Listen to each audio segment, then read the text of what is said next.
publicly traded weight loss companies are starting to get very cheap, which could create some interesting opportunities for us in a space that a lot of people are ignoring. And so that's what I'm going to talk about in this video. And so as you guys smash that like button, let me run the intro. What's up, guys, and welcome back to the channel. Now, I know a lot of people do not follow the weight loss industry, at least the publicly traded names in the space. This is not a video that's probably going to get a lot of views, but I love creating these videos more than the videos that get 5, 6, 7,000 views, because generally it's in the stuff that people are not paying attention to that provides you with the greatest opportunity to create generational wealth. And so that's what I'm going to cover in this video. And you can see right on the front page of the Wall Street Journal a few days ago was an article where they said losing weight is losing ground in the stock market. And so weight loss and nutrition companies have lost half or more of their value. I mean, who hasn't in the past year, despite expectations from a post-pandemic boom. And you can see that the shares of all of the companies have been declining. So Weight Watchers is down more than 70%, Herbalife is down approximately 50%, and Metafast is getting close to that 50% decline. And so really the challenge here for us is to look at any industry that's been beat up and gauge whether or not there is an opportunity with a baby being thrown out with the bathwater. I mean, not every company is going to be worth investing in, but not every company needs to be invested in. And this is a growing industry, especially after the pandemic. More people are working from home. I think the waistlines have gotten larger, not smaller. And you already started off with a pretty heavy base of approximately 70% of Americans being overweight. Now, just diving into some of these share prices a little bit, notice that Metafast is down to approximately $121 as of the recording of this video. And, you know, they use coaches like Weight Watchers does, but they have a model that's closer to Herbalife. And the company is run by executives with past multi-level marketing experience. Now, this matters, and I'll explain it in a second. But of course, notice that their share price declined from around that 180 mark to around that 120 mark. Now, I do have this in my portfolio as full disclosure. I think I have it at a net like 135 per share purchase price. And so, I mean, there's an opportunity now for you to get it lower than I even got it for. But once again, this is never advice on this channel. And Weight Watchers has been falling behind as they moved away from kitchen food sales. So it's just been a bit of a mess for Weight Watchers in general. And you can see that right now, Weight Watchers, this is from their presentation, their latest quarterly presentation, their Q2. They're in their 5th straight quarter with declining subscribers year over year. And so they're facing a bit of a challenge right now. They're going to have to try and figure this out. And I'm interested to see what they do. You know, this industry does pivot and change very quickly. So we'll see what happens. But right now, Weight Watchers is not the name that I'm most interested in. And just a little bit more information on that. So I do have it written up here where I do say that Weight Watchers, you know, based on the research that I've done, has struggled because it's been unable to transition to a digital offering. Now, one of the more famous digital offerings that you guys might be aware of is Noom.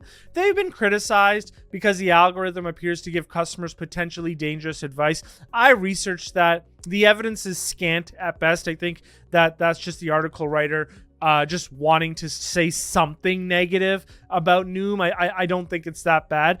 I believe personally, though, that the correct approach is not just a fully automated approach like the apps, and it's not fully coaching like Weight Watchers is. I think the best approach is a bit of a hybrid one. And in that sense, I think Metafast is actually set up very well, as they recently launched their Octavia app, which they described as being something that they expect to provide clients with the tools that support the work that they are already doing with their coach's guidance. And so I do once again believe that the hybrid approach is the best approach. They are committed to delivering a digital experience to their community with an unmatched coach and client one-on-one experience. And you as a coach and client decide what works best for you. And I think that this is going to continue to work into the future, especially in the client acquisition space, because they're effectively using the digital economy. And so you can utilize YouTubers, etc., to gain more clients. And so not only is the product offering good, but the way to acquire customers is also top notch. cash. And just moving into the financials a little bit, note that despite the share price decline on lower net income guidance, it's important to understand that revenue actually increased 15% year over year, which shows how strong their influencer and coach acquisition model is. What's impacting their profitability is that runaway inflation that's being caused by ongoing supply chain issues. And note that in this environment, they still have excess cash, and so they announced a $100 million share buyback. Now, here's one thing that I really love. Notice that they actually highlighted the fact that their guidance actually declined to 1.58 to 1.66 billion in revenue from 1.78 to 1.84 billion in revenue. Now, why is this important? Because you guys may not necessarily realize this, but I'm actually a senior finance person. I actually write these disclosures. I write the scripts that the CEOs and CFOs will utilize in the conference calls, etc. And generally, when you write this and you're writing sort of like guidance coming down, you will typically like shy away from saying what guidance used to be. So I just love and appreciate that they don't shy away from that, and they note what the guidance used to be. And like, this might seem like a small thing, but it really speaks to the fact that the company is fully transparent, and it allows me to trust them and their financial statements and what they say. And so that's what I really love about this. It might be a small thing, but in the grand scheme of things, to me, it's a really big thing. Now, they are saying that the decline in the company's outlook is due to macroeconomic factors such as inflation and consumer sentiment, which has impacted customer retention. But I do believe that this is a short-term situation, and over time, give it 3 to 5 years, it will rebound. And so you have an industry-leading weight loss company that's becoming more and more on sale. And so that's what I'm seeing here in this environment. That's why I've been picking up this company's securities. And just looking at their income statement, you can see that I'm growing out revenues at around 6% for 2022, which is in line with their guidance. And then I'm not really growing it that fast thereafter. In 2023, I'm only using 7.5%, and 2026 and beyond, I'm only using 5%. But notice how fast their revenue has grown historically. In 2019, it grew by 42%.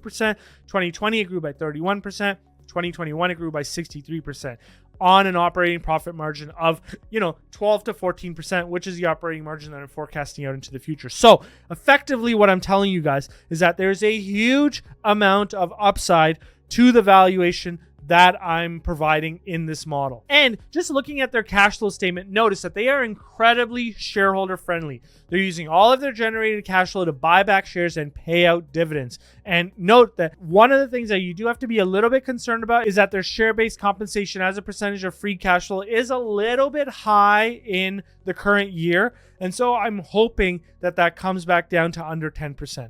Now, before I go into that valuation, I just want to let you guys know that approximately 80% of the watch time on this channel is from people that are not subscribed. So please, if you have the opportunity, hit that subscribe button and ring that notification bell to be notified for awesome videos that get uploaded on this channel. Now, going right into the valuation, you can see that I'm using a terminal multiple of 15 times earnings, which may be actually low for this company, but that gives me a valuation of approximately $280 per share. You compare that to the current share price of approximately $121 per share, you're looking at a market cap as a percentage of its valuation, which is much lower than 50%. So as you can see, this is why I've been sort of picking up this name in this environment. Now, how do you get access to this model and all the other models that the Patreons get access to? Well, you can get access to that at the lower tier of the Patreons. And, I really encourage you to join us for those epic live presentations we have every month at that higher tier. Now, although Metafast is a cheap opportunity in this environment, another company that's pretty inexpensive right now is NVIDIA, and I recently just put out a video on NVIDIA, which you can get to right here.